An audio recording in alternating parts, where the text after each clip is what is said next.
सालेपुर बजार रे थिबा सालेपुर साहेश्वरी मंदिर प्रांगण में जगन्नाथ मंदिर रथयात्रा 30 वर्ष हेब अनुष्ठित होई आसुछि।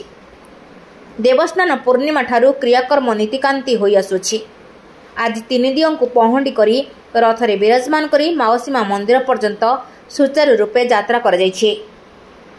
दांडरे आज रहिबा परे आसंता काली पहंडी करी मावसीमा मंदिर को नियाजिबो।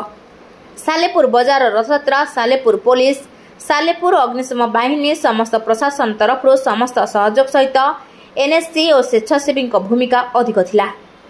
रथयात्रा रे कुनी कुनी पिलामानक जगन्नाथ वेश राधा वेश देवदासी वेश सहित नृत्य जगन्नाथ प्रेमी मानकु बेस आकृष्ट करिथिला। हुकुम हैथिला हुकुम होला परे महापुरु हमर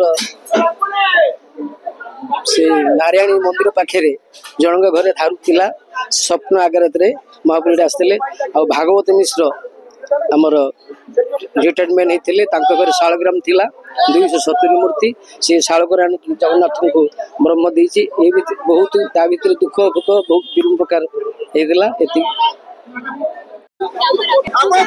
जगन्नाथ रूप धारण करछि मते बहुत खुशी लागुछि कि मु जगन्नाथ रूप धारण करि पाछी कि आज का दिन जगन्नाथ भक्त मान को दर्शन करे आछन सेंदी आपण कोन भक्त मान को दर्शन देबे।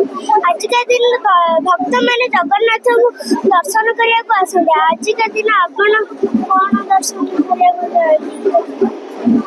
आज आज कोन घोषणा यात्रा आज जगन्नाथ की यात्रा रथ यात्रा मते बहुत खुशी लागुछि कि मु आज जगन्नाथ रूप धारण करि पारछि। आज आज कोन करिवे कि नाच आज मैं जगन्नाथ रूप जगन्नाथ जने समस्त प्रणाम जनाऊँगी और जय जगन्नाथ बोली जनाऊँगी।